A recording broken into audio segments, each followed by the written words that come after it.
Jamaah sholat Jumat yang dimuliakan Allah, pertama-tama marilah kita panjatkan puja dan puji syukur kita kehadirat Allah Subhanahu wa Ta'ala yang telah memberikan kita berbagai kenikmatan, terutama dari yang paling utama yaitu nikmat iman, nikmat Islam, nikmat sehat, begitu pun pula dengan nikmat panjang umur. Dan atas seluruh limpahan karunia-Nya, rahmat-Nya, taufik, hidayah serta inayah-Nya, kita masih diberikan kesempatan, masih diberikan kemampuan, sehingga kita semua bisa bersama-sama berkumpul di tempat yang insya Allah membawa berkah ini, di Masjid Nurul Huda, dalam kondisi sehat walafiat tanpa halangan apapun. Salawat teriring salam senantiasa tercurah limpahkan ke pangkuan alam baginda Nabi Agung, Nabi besar, Nabi Muhammad Sallallahu Alaihi Wasallam beserta para keluarganya, para sahabat-sahabatnya, para tabi'in serta tabi'atnya yang turut berjuang bersusah payah bersama beliau dalam membawakan Islam dari zaman jahiliyah, zaman kebodohan, zaman kegelapan menuju zaman yang serba terang benderang akan nilai-nilai Islam seperti sekarang ini. Dan semoga kita semua mampu menjalankan sunnah-sunnah beliau dan kelak termasuk golongan daripada umat beliau yang mendapatkan syafaatul uzma, pertolongan yang agung kelak nanti di hari kiamat. Amin amin ya rabbal alamin. Melalui mimbar yang mulia ini, perkenankanlah khatib untuk berwasiat, terutama untuk pribadi khatib sendiri dan umumnya untuk seluruh kaum muslimin dimanapun Anda berada, agar senantiasa meningkatkan kualitas keimanan kita, meningkatkan kualitas ketakwaan kita kepada Allah dengan cara imtisalu awamirillah, menjalankan perintah-perintahnya, wajtinabu nawahihi, dan menjauhi larangan-larangannya, agar kita menjadi hamba-hambanya Allah yang bertakwa. Karena Allah tak memandang berapa besar, berapa banyak harta kalian, Allah tak memandang seberapa tinggi pangkat kalian, Allah tak memandang seberapa besar pengaruh dan jabatan kalian. Tapi yang Allah lihat, yang Allah pandang seberapa tebal keimanan dan ketakwaan kalian. Inna akramakum indallahi atqakum. Sesungguhnya orang yang paling mulia di antara kalian semua yaitu orang yang paling bertakwa. Siapapun orang yang paling bertakwa, maka dialah orang yang paling istimewa dan dicinta di sisi Allah Subhanahu wa Ta'ala. Ma'asyiral muslimin, jamaah salat Jumat yang dimuliakan Allah, dalam kesempatan yang berbahagia ini, khatib akan membawakan sedikit tema tentang Islam dalam menjunjung tinggi ilmu pengetahuan. Manusia merupakan makhluk Allah Subhanahu wa Ta'ala yang paling sempurna di antara makhluk-makhluk Allah yang lain.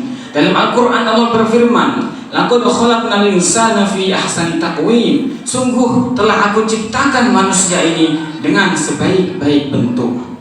Manusia memiliki dua potensi besar dalam dirinya masing-masing. Potensi yang pertama yaitu potensi akal. Akal menjadi sumber kekuatan manusia. Dan potensi yang kedua dalam diri manusia yaitu potensi nafsu. Nafsu mendorong kekuatan akal untuk berpikir serta untuk terus berusaha, untuk terus bekerja keras, untuk terus berinovasi, berkreasi, dan untuk berkarya menjadi lebih baik, menjadi lebih maju dalam kehidupan manusia. Dua potensi besar ini tidak lengkap, karena apabila yang mendominasi di dalam diri manusia itu akal, maka manusia akan condong kepada ketika melihat segala hal itu secara rasional, secara logika. Sedangkan di dalam ajaran tauhid ada hal-hal tertentu yang tidak bisa dirasionalkan, tidak bisa dilogikakan oleh akal. Misalkan keimanan kita kepada Allah, keimanan kita kepada hari akhir, keimanan kita kepada qada qadar, keimanan kita kepada hari kebangkitan, keimanan kita kepada surga dan neraka. Semua itu tidak bisa dilogikakan oleh akal karena itu menyangkut keyakinan. Dan apabila yang mendominasi di dalam diri manusia adalah nafsu, maka manusia akan berbuat sewenang-wenangnya. Manusia akan berbuat tanpa aturan. Manusia akan berbuat tanpa memandang mana yang baik, mana yang buruk. Oleh karena itu, antara akal dan nafsu harus ada kekuatan penyeimbang. Yang lain tidak lain adalah ilmu. Jadi manusia harus mampu memiliki 3 potensi besar: akal, nafsu, dan ilmu. Karena dengan ilmu seseorang akan mampu beragama dengan benar. Orang beragama akan mencapai puncak kebenaran kalau dia mampu memahami ilmu pengetahuan. Dalam Al-Quran Allah berfirman, وَلِيَعْلَمَ الَّذِينَ آمَنُوا أَنَّهُ الْحَقُّ مِنْ رَبِّهِمْ. Dan hanya orang-orang yang berilmu saja yang akan mencapai puncak kebenaran. Karena orang tidak akan mampu mencapai puncak kebenaran kalau dia tak memiliki pengetahuan, tak memiliki ilmu untuk ke hal situ. Karena dengan ilmu seseorang akan tahu bagaimana tata caranya berwudu. Seseorang akan tahu bagaimana tata cara sholat yang benar. Seseorang akan tahu bagaimana cara puasa yang benar. Seseorang akan tahu bagaimana cara bersyukur ketika mendapat nikmat. Bagaimana cara bersabar ketika mendapatkan musibah. Bagaimana cara berbakti kita kepada kedua orang tua kita. Bagaimana cara kita menghargai, menghormati orang-orang yang berilmu, menghormati para guru-guru yang telah mengajarkan kita. Itu semua bisa didapatkan hanya dengan ilmu pengetahuan. Dan orang kalau ingin benar dalam beragama, maka pertama harus melewati fase, yaitu harus berilmu. Coba kita lihat sejarah bagaimana Al-Quran pertama kali diturunkan oleh Allah melalui malaikat Jibril kepada baginda Nabi Muhammad SAW. Pada masa-masa awal diturunkannya Al-Quran, Al-Quran itu tidak ada titiknya, tidak ada harokatnya, dan masih kosongan. Tidak ada yang menunjukkan mana bacaan panjang, mana bacaan pendek. Oleh karena baginda Nabi Muhammad ummi, tidak bisa baca, tidak bisa nulis, maka dari itu Nabi Muhammad membentuk grup-grup penulis wahyu. Di antara sahabat-sahabat Nabi yang menjadi sekretaris pribadinya Nabi, yaitu sahabat yang ahli Quran, yaitu sahabat Zaid bin Sabit, sahabat Abdullah bin Mas'ud, sahabat Ubay bin Ka'ab, sahabat Muawiyah bin Abi Sufyan, sahabat Ali bin Abi Thalib. Melalui mereka lah wahyu-wahyu Allah yang turun kepada baginda Nabi ditulis dalam Al-Quranul Karim. Ketika masa-masa awal diturunkannya Al-Quran, Al-Quran bentuknya kosongan. Oleh karena itu, pada saat adanya baginda Nabi, kalimatul haq, sautul haq, kalimat yang paling benar, perbuatan yang paling benar, itu semuanya mutlak ada pada diri baginda Nabi Muhammad. Oleh karenanya, pada saat baginda Nabi masih hidup, ketika para sahabat melakukan sesuatu, ketika para sahabat berbuat sesuatu, maka ukuran kebenarannya yaitu kepada baginda Nabi Muhammad. Mereka bertanya langsung kepada Nabi, apakah yang saya lakukan ini benar? Apakah yang saya lakukan ini salah? Semuanya ukurannya ada pada diri baginda Nabi Muhammad. Setelah Nabi Muhammad wafat, barulah ukuran kebenaran itu dipegang oleh para sahabat-sahabat Rasul. Setelah para sahabat, ukuran kebenaran dipegang oleh para tabi'in. Selanjutnya tabi'in, dan sampai sekarang ukuran kebenaran ada pada diri para ulama, orang-orang yang alim. Karena kata Nabi, al-ulama warasatul anbiya. Orang-orang alim yang soleh itu merupakan para pewaris Nabi. Oleh karenanya Al-Quran diturunkan dalam keadaan yang sangat sulit untuk dibaca. Para ulama berinisiatif. Salah satunya Al-Imam Asy-Syaikh Abul Aswad Ad-Du'ali, salah seorang murid daripada Sayyidina Ali bin Abi Thalib. Beliaulah orang yang pertama kali meletakkan titik-titik dalam Al-Quran. Beliaulah orang yang pertama kali meletakkan mana ba, mana bacaan ta, mana ya, untuk membedakan mana yang benar dan mana yang salah dalam pembacaan Al-Quran. Wadi'un nurki alal huruf, yaitu Asy-Syaikh Al-Imam Abul Aswad Ad-Du'ali.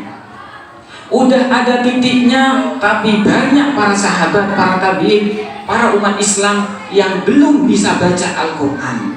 Oleh karenanya ada salah seorang ulama lain yang ikut berkontribusi dalam memudahkan pembacaan Al-Quran, yaitu Asy-Syaikh Al-Imam Khalil bin Ahmad Al-Farahidi.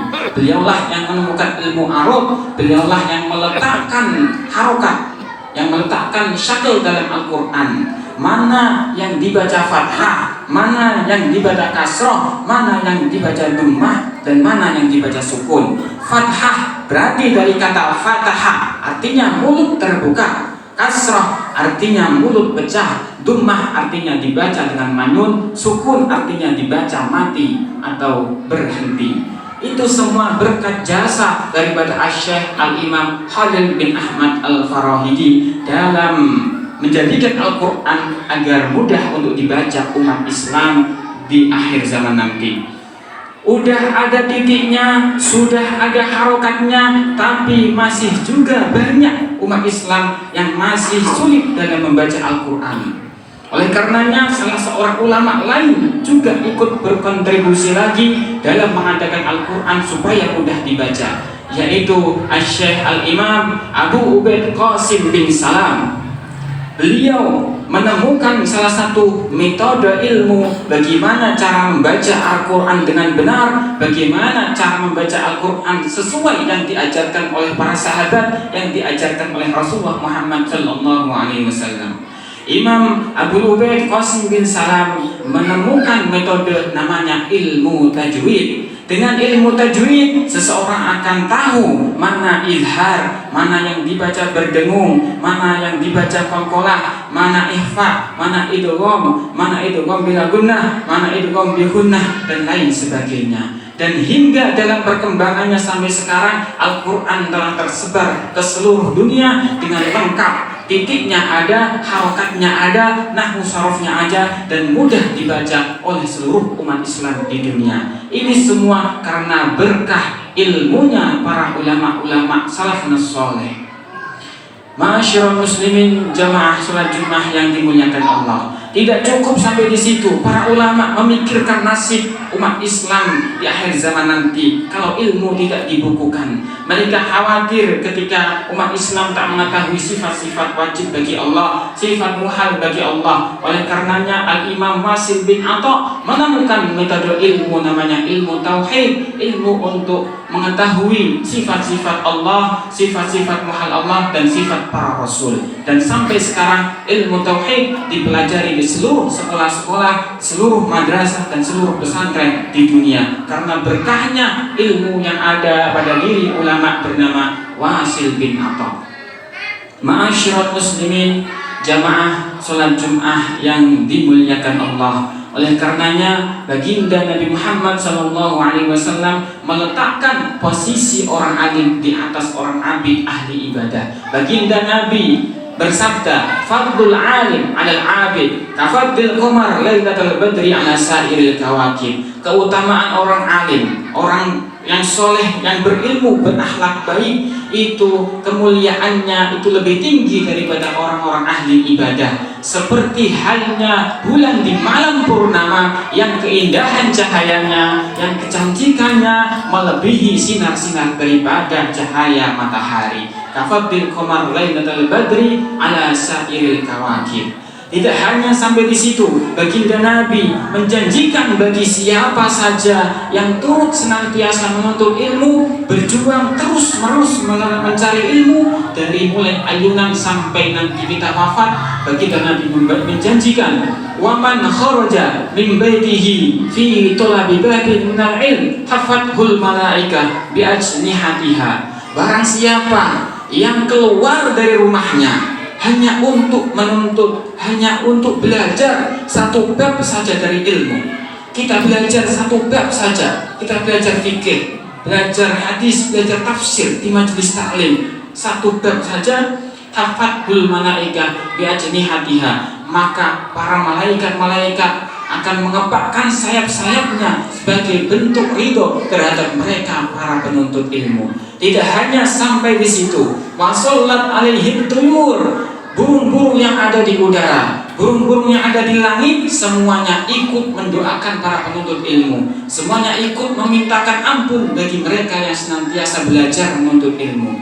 Tidak hanya burung-burung, wasiba fil bar, seluruh hewan-hewan buas yang ada di dunia ini, kalau telinga kita diperdengarkan oleh Allah, mampu mendengarkan apa yang mereka ucapkan, hewan-hewan buas yang ada di seluruh dunia, maka ucapan mereka adalah mendoakan bagi mereka yang hadir, menghadiri majelis ta'lim, menghadiri majelis-majelis yang di dalamnya terdapat ilmu, untuk mendoakan mereka para penuntut ilmu.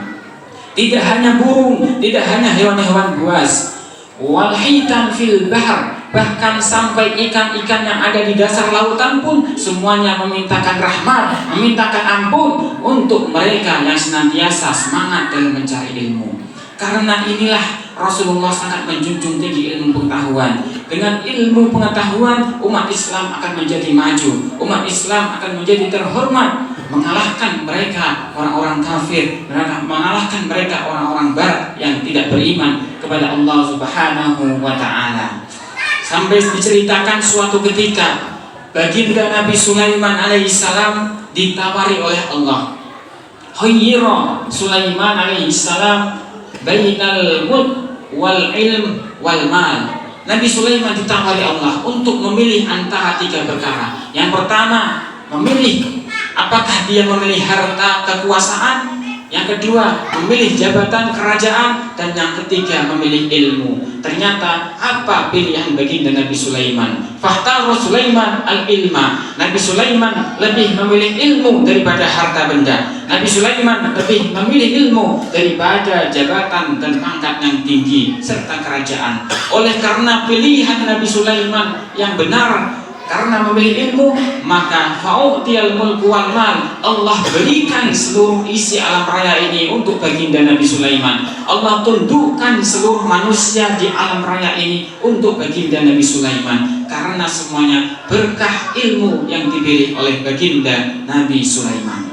Kata Nabi, man arada dunya fa'alaihi bil ilmi, wa man arada al-akhirah fa'alaihi bil ilmi, wa man aradahuma fa'alaihi bil ilmi. Barang siapa yang menginginkan kemuliaan dunia, maka tidak akan bisa diraih kecuali dengan ilmu. Barang siapa yang menginginkan kemuliaan akhirat, maka tidak bisa diraih kecuali juga dengan ilmu. Dan barang siapa yang menginginkan mulia dunia dan akhirat, maka semua itu bisa didapatkan dengan ilmu pengetahuan. Oleh karena itu, baginda Nabi sangat menjunjung tinggi orang-orang alim, para ulama, para kiai, orang-orang yang berilmu, senantiasa melestarikan ilmu pengetahuan agar Islam mampu mencapai kejayaan seperti kejayaan lama waktu di Andalusia, waktu di Spanyol. Islam mencapai puncak keemasan, mencapai puncak kejayaan.